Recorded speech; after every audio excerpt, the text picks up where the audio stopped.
Bagi sebagian rakyat Indonesia, tentu mengenal sejumlah tokoh sejarah, baik dari kerajaan maupun pendekar pilih tanding. Namun di antara rentetan pelaku sejarah, ada di antara mereka yang di akhir hayatnya justru menghilang tanpa bekas. Hal ini dikarenakan keberadaannya tidak diketahui hingga saat ini, termasuk keberadaan makamnya.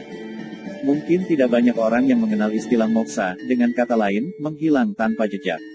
Jasadnya tidak ditemukan, apalagi makamnya. Moksa adalah sebuah konsep dari agama Hindu dan Buddha yang memiliki artian, melepaskan dari segala ikatan duniawi, serta putaran reinkarnasi kehidupan fana. Istilah ini sudah dikenal sejak beratus-ratus tahun lamanya, atau sejak zaman kerajaan. Berbicara masalah moksa, ada beberapa tokoh terkenal di Indonesia yang menurut cerita, dan diyakini banyak orang mengalami moksa atau hilang tidak meninggalkan jejak. Lantas siapa sajakah mereka? Mari simak videonya sampai selesai. Yang pertama yaitu Prabu Siliwangi. Prabu Siliwangi adalah salah satu raja Pajajaran yang cukup terkenal, dan sakti mandraguna. Dia memiliki banyak pengikut, serta membuat negeri Sunda menjadi terkenal seantero Nusantara. Ketika ajaran agama Islam masuk ke tanah air, dia mendapatkan desakan agar meninggalkan agama terdahulu, dan menjadi seorang mualaf, yang tak lain adalah cucunya sendiri. Dikarenakan hal tersebut, Prabu Siliwangi memutuskan untuk menyingkir dari kerajaannya, karena ia tidak berkenan masuk Islam. Sebelum mengambil tapa moksa, dia memberikan wejangan kepada para pengikutnya, untuk memilih sesuai keinginannya sendiri. Hal inilah yang membuat sebagian kalangan beranggapan bahwa makam Prabu Siliwangi itu tidak ada. Yang kedua yaitu Prabu Brawijaya kelima. Seperti halnya Prabu Siliwangi, Prabu Brawijaya kelima adalah raja kesekian dari Majapahit yang memutuskan untuk moksa, setelah melarikan diri karena kerajaannya dihancur leburkan oleh kerajaan Kediri. Sebelum moksa, Prabu Brawijaya kelima masih memeluk agama Buddha, dan di akhir keberadaannya, dia meminta Sunan Kalijaga yang masih merupakan keturunannya, atau cucu, untuk mengislamkannya. Setelah menjadi mualaf, Prabu Brawijaya kelima melakukan tapa tingkat akhir di Gunung Lawu dan moksa.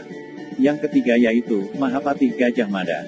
Siapa yang tidak kenal dengan tokoh yang satu ini di era kerajaan Majapahit? Kesaktian dan kecerdasannya membuatnya dikenal hingga saat ini.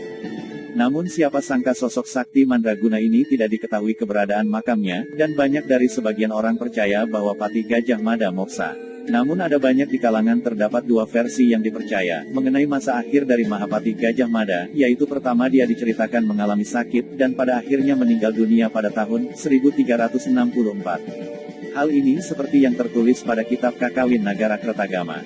Versi kedua adalah, Mahapati Gajah Mada melarikan diri setelah terjadinya perang bubar.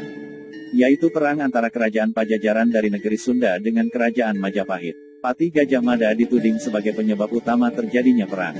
Sebelum tertangkap dan diadili atau dibunuh, Gajah Mada melakukan yoga samadhi dan moksa hingga sekarang ini. Yang keempat yaitu, Prabu Jayabaya. Prabu Jayabaya adalah raja kerajaan salah satu pewaris tahta Prabu Erlangga, yang mendapatkan jatah wilayah di Jenggala, Kediri.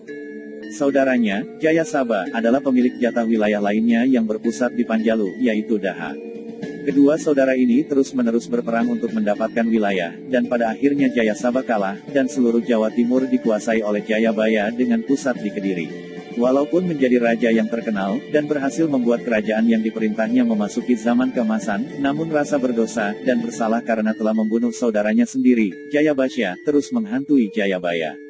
Kesaktiannya dan keberhasilannya menjadi seorang pinilih menurut agama Hindu, membuatnya tidak pernah meninggal karena dia dapat melalui proses kematian normal dengan cara moksa. Dan akhirnya, Prabu Jayabaya menghilang tanpa jejak setelah melakukan tapa moksa, di Desa Menang, Kabupaten Kediri. Dan yang kelima yaitu, Sabdo Palon Noyo Genggong.